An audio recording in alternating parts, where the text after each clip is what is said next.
লালবাগ কেল্লা, যে দুর্গে আজও লুকিয়ে রয়েছে শত শত বছরের ইতিহাস।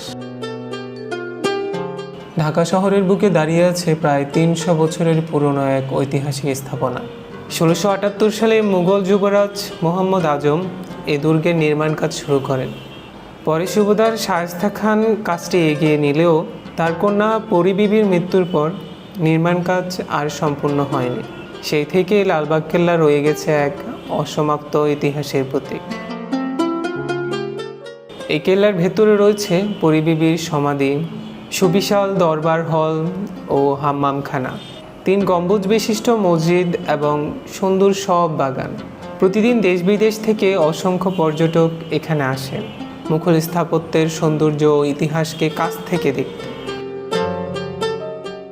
অনেকে মনে করেন লালবাগ কেল্লার প্রতিটি ইট যেন ইতিহাসের অতীতের গল্প বলে।